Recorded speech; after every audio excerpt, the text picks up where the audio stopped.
నదుల నుంచి వచ్చే నీరును లేదా చెరువులో వచ్చిన నీటిను శుద్ధి చేసి అది ఊళ్ళల్లో ఇవ్వాలి. ప్రతి ఇంటికి పంపు ఉంటే ప్రాబ్లమే లేదు. మా చిన్నప్పుడైతే పంపులు ఉండేవి కాదు. బోరులే ఉండేవి. బోరేసుకొని కొట్టుకొని దాంట్లో ఒక్కోసారి ఇది పోతే నీళ్లు పోసి కొడితే వచ్చేయి. ఆ బోర్లలో నీళ్ళనే మేము పైన గుడ్డబెట్టి కొట్టుకొని తాగేవాళ్ళం.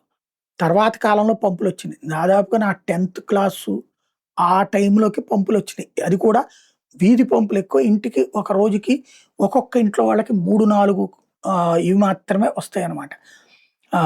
ఏది మన బిందెలు. అలాంటి స్టేజ్ నుంచి ఇప్పుడైతే వాటర్‌కి సంబంధించి బాటిళ్ళతో ఎక్కువ సేల్స్ నడుస్తున్నది. అయితే భూగర్భ జలాలనే ఎక్కువగా ఈ వాటర్ ట్యాంకర్‌లు క్యారీ చేస్తున్నాయి అన్నది దేశంలో లెక్క తేలుతోంది. అలా ఎక్కువగా పిండుతున్న రాష్ట్రాల్లో పంజాబ్ 156.9%, రాజస్థాన్ 149.9%, హర్యానా 136% పెరిగింది. వాస్తవంగా 60.5% వరకు నీళ్ళని తీసుకుంటే తప్పులేదు. మళ్ళీ వర్షాలు పడతాయి. భూగర్భ జలాలు నడుస్తుంటాయి. చుట్టుపక్కల చెరువులు, కాలువలు ఉంటే నీళ్ళకి ప్రాబ్లమ్ లేదు. కానీ వచ్చే వర్షపు నీళ్ళ కంటే ఎక్కువ గుంజుతున్నది ఈ రాష్ట్రాలన్నమాట.